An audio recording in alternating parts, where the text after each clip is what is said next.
इसमें इसने कुल मिलाकर यही सिद्ध करने का प्रयास किया है इस मूर्ख ने कि हमने जो गाली दी वो गलत था, क्योंकि शास्त्र में गाली देना मना है, शास्त्र में गाली देना मना है, ठीक है, और हमने जो गाली दी वो गलत है, ये इसका पक्ष है। और इसमें इसने महाभारत के और बहुत कुछ प्रकरणों के श्लोक लिखकर यह सिद्ध किया कि कोई गाली दे तो तुमको गाली बदले में नहीं देनी चाहिए, कोई तुम्हारा अपमान करे तो बदले में तुम्हें अपमान नहीं करना चाहिए। अरे मूर्खों, अरे नालायकों, अरे अपनी माता के कोख को कलंकित करके अपनी माता को प्रसव पीड़ा देने मात्र के लिए उत्पन्न हुए कुल कलंकों, मैं ये शब्द प्रयोग करूंगा।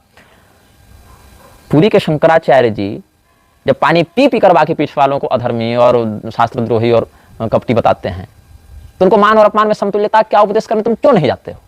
और वही पूरी पीठ के तुम जैसे चले जब पानी पी पी कर बाकी पीठ के आचार्यों को भाट है और दोगला है और वर्णशंकर बताते फिरते हो, तब तुम्हारी शास्त्र निष्ठा कहां जाती है? इस व्यक्ति को हंस वंशावतंस शब्द का ही अर्थ नहीं पता है। हंस वंशावतंस एक अलंकारिक शब्द है, तुमको रामचरितमानस में भी मिल जाएगा।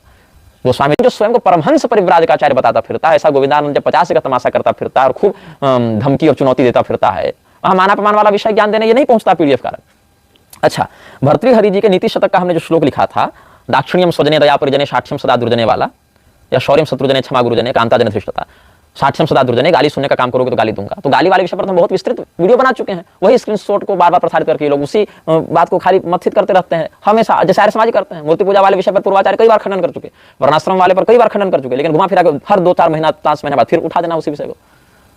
तो ये जो नीति शतक का हमने कहा है, जहाँ पर टीआरपी मिल जाती है, तो जहां पर भगवान जो बात जिस प्रसंग में कर रहे हैं वही ना मानेंगे। ऐसे तो तुम कहोगे कि मांसाहार अधर्म है, इस वाले श्लोक को उठाकर कहोगे भीमसेन का नाम लेने से पाप कैसे नष्ट हो रहा है? पापम प्रणश्यति विकोदर कीर्तन है ना, जब भीमसेन दुशासन की भुजा उखाड़कर उसका रक्त पी गए, हालांकि पूरा नहीं पिए, उन्होंने बाद में स्पष्टीकरण दिया था कि दांत से बाहर ही रखे थे इस प्रकार से, लेकिन क्यों ऐसा पैशाचिक कृत्य किया? मतलब भीमसेन गलत थे।